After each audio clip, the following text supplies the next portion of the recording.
a beautiful day here again, once again at the newspaper stand with Austin Beatrice. Let me give you some of the news headlines that are going on today. If you look at here on the Nation's paper, down here we have investors gain 3.28 trillion in 3 weeks. That could be the effect of course, the current government. Just within 3 weeks, investors who have invested in different equity have gotten about 3.28 trillion. All right.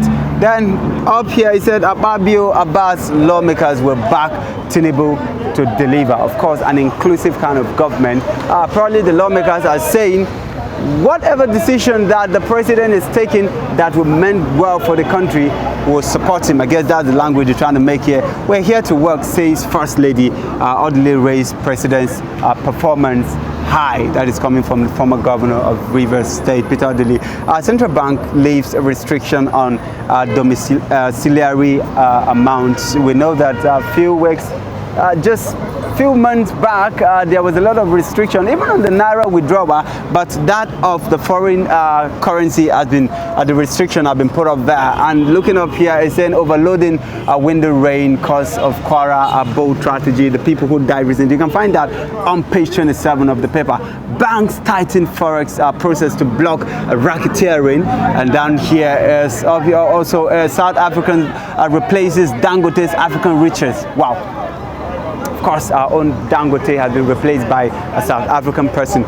Some people would tell you that that could be the effect of his investment on the refinery, of course, that took about 8.5 billion US dollars. Somebody said, and I quote, he said, investment is where the real deal is. So probably when Dangote will boomerang back again, it's going to be a triple. Let's go over to the Punch paper this morning. Up here, it's saying subsidy, Labour threatens strike, resumes talk with FG. Labour saying here that the mute they went on earlier is a suspension strike. Of course, not that they totally backed out from the strike. So they're on a talk with federal government. It said pains are becoming unbearable, strike suspended, not called off.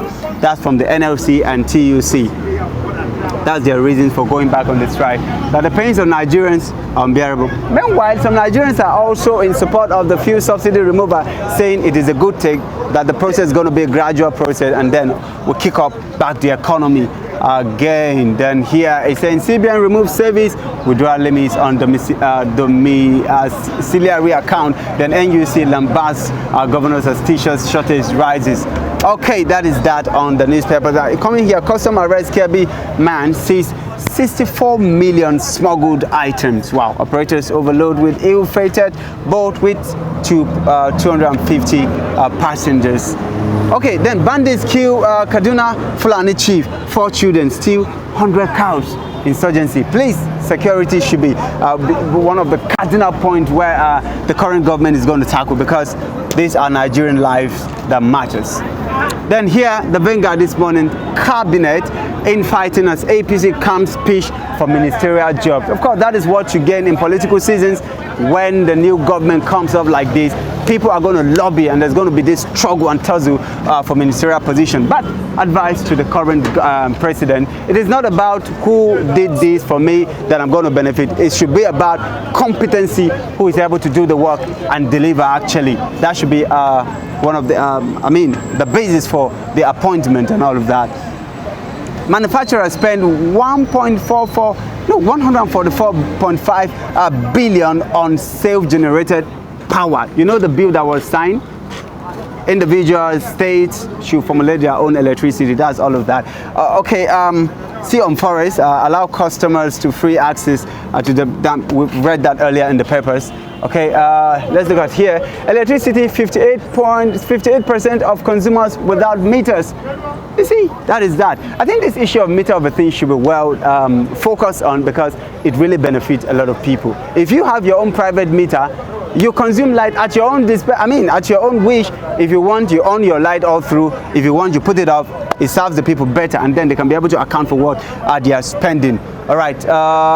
Okay, the Town National Assembly disclosed pension paid to you as ex-governor. Seraph tells Ababio.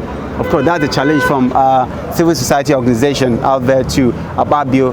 Bandit killed local chief, his 4 children in Kaduna State. We saw that earlier in one of the papers. Let's quickly go to business this morning. Nigeria back on the map as investors weigh reforms.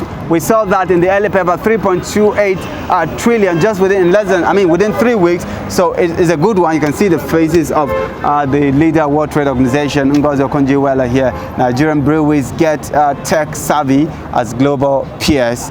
Okay, that is that on the paper. Majorly on this is a boomerang for the economy of the country. All right, leadership up here is saying, on the major headlines here, is saying lobby for appointment begins as FG mows dissolution of board. Okay, please, I'm doing something here, okay? So lobby for appointment begins as FG mows dissolution of board, and that is that on leadership. Then we have not declared Matawale wanted, says EFCC. You had the issue of Matawale earlier, but now the EFCC is coming to say that we've not declared him wanted. Well, that is that. You can find that on page 14 of the paper this morning. Then Apapa port makes history, bet larger container vessel. We saw in one of the papers where they said the market, there's a threat for demolition of the market. So I was poisoned at PDP secretariat in 2018. Here is Wike coming back again to say that in 2018 at the secretariat he was poisoned. So we tell you, Wike is up again for his usual kind of talk. All right, so that we saw that earlier. Disclosed life pension received, Seratel as governors. Okay, quickly let's look at the Guardian paper. Okay, still on electricity. Household under pressure as new electricity tariff due July 1st. Household under trouble. Fears on bill to regulate Christian preaching. Well, you can find that analysis on page 4 of the Guardian paper. Regulation of Christian operation in the country. Some will not buy to the idea anyways, because they will tell you the Christian organization is a non-profitable organization, but it is what it is on the the Guardian paper this morning. Then government, Labour resumes negotiation on implementation of framework. Then 10 National Assembly discussed. Okay, we've read that earlier. Quickly, this day is saying on the topmost here, CBN forex reforms at mid aimed at transparency, liquidity, discouraging speculation. That is CBN giving out the news here. Tinubu to fathers, you are shapers of Nigerian future. So if you're a father, this is number one person in the country telling you that you have a job to shape the Nigerian future if you are a father. That's coming from Tinubu here. Okay, then Bloomberg, Nigerians oil shipping costs soar as tankers owners steer clear. That's from Bloomberg. This information from Bloomberg coming to you out there.